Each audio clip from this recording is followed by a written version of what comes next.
इकरा medical complex के chief executive doctor Shahid Siddique जो है, इनके कत्ल के मुकदमे में बड़ी अहम पेशरफ्त सामने आई है। और आपको याद होगा कुछ वक्त कबल वेलेंशिया टाउन से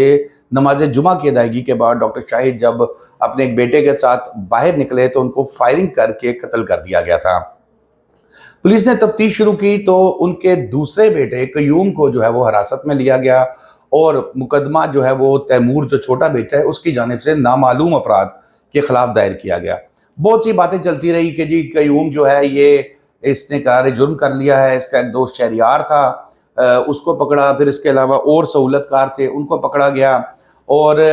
ये कहा गया कि जी ये बेटा जो है बाप के लिए बदबख्त बेटा बाप के कत्ल के अंदर मुलव्विस था। बहुत सी बातें सामने आई, एक खातून का नाम सामने आया, फिर शामिल तफ्तीश हुई, फिर और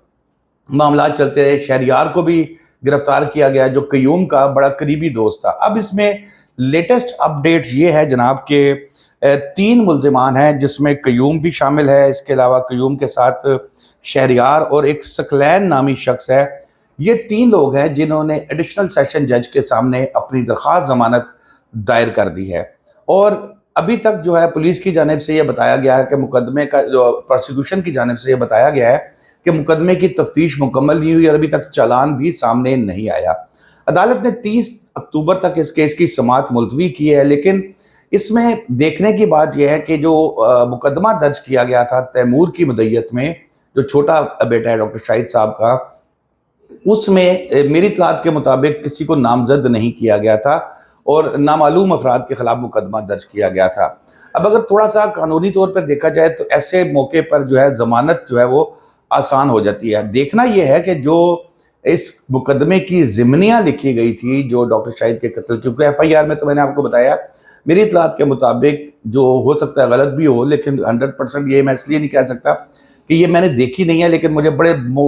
समझे कि मोतबर सोर्स ने ये बताया कि FIR जो है वो नामालूम अफराद के खिलाफ है और नामालूम अफराद के खिलाफ हो तो मुकदमे में वो जान नहीं रहती।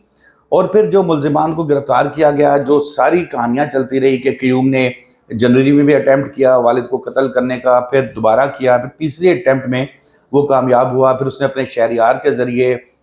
दोस्त जो है वो उनको कत्ल के उनको साथ सुपारी दी और 5 करोड़ की, 1.5 करोड़ की, 2.5 करोड़ की, इस तरह की बातें। काफ़ी मुल्जिमान इस वक्त पुलिस की हिरासत में है और अब जो है वो ये कहा जा रहा है, बताया ये जा रहा है कि जो इसमें नामजद कोई भी नहीं है। ज़िमनी में अगर इन मुल्जिमान के नाम पुलिस डालती है तो फिर इस मुकदमे में जान पड़ सकती है, लेकिन अगर